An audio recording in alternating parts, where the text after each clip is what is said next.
Hello, my name is Jaden Stone, and today excuse me, I would like to talk about three exhibits at the National Museum of Nuclear Science and History.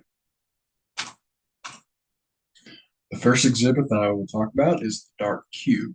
The second, Pioneers of the Atom. And third, Museum History and Ideas. The first exhibit that I would like to talk about is called The Dark Cube, Heisenberg's Race for the Bomb. So this cube is a 2-inch wide and 2 inches tall cube that is completely comprised of uranium. According to the Nuclear Museum, this was one of 664, and 650 of them were lost. Also, according to Grunge, this cube is the only one in the country that is actually on display. This cube was a product by Werner Heisenberg in his quest to create a continuous and stable nuclear reaction. However, he was unsuccessful in doing so. This had to do in part because he was denied the proper resources to actually be able to create a successful nuclear reaction. This was also partly because Hitler called modern physics, which atomic sciences branches under, Jewish science, and denied Heisenberg the proper resources to create such a reaction. This and the fact that Heisenberg purportedly sabotaged his own research to not give the Nazis a working atomic weapon were part of the reason that Heisenberg actually lost the atomic race for the bomb. Next, we move on to pioneers of the atom. In particular, we'd be talking about two scientists, J. Robert Oppenheimer, which is in the middle, Albert Einstein on the left. This slide. First, we talk about J. Robert Oppenheimer. J. Robert Oppenheimer was a theoretical physicist, quantum physicist, that studied and worked at numerous universities in the United States. After this, however, he was drafted into working on a secret project called the Manhattan Project.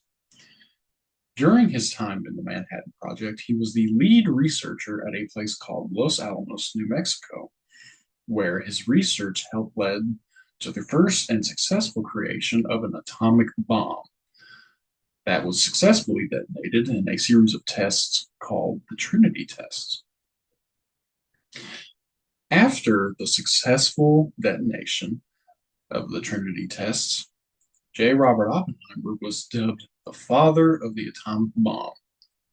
However, soon after he successfully detonated that weapon, two new bombs were created that were used on Hiroshima and Nagasaki.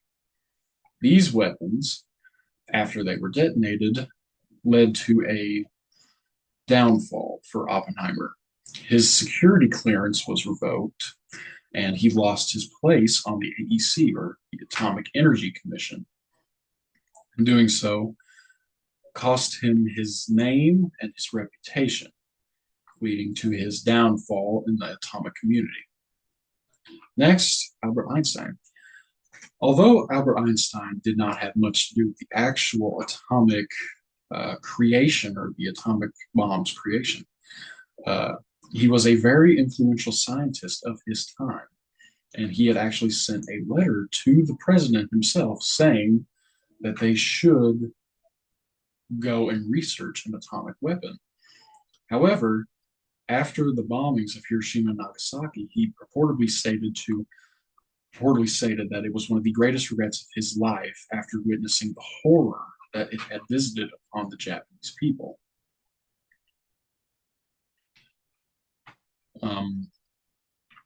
And this information was accessed on history.com, and Einstein's story was accessed on biography.com. Now we come to an exhibit called Ideals and Values.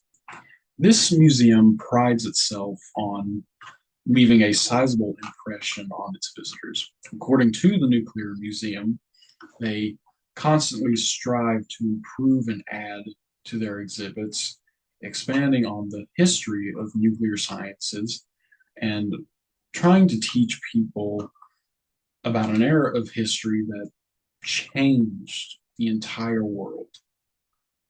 Also, according to the Nuclear Museum, um, they do their best to just teach others about the power that the creation and science behind atomic energy just goes so far into history and will continue to go into history far into the future, and how we can use it effectively and smartly.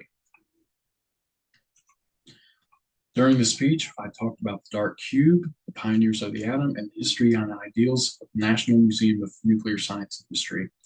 And I hope you all enjoyed and you learned something. Thank you.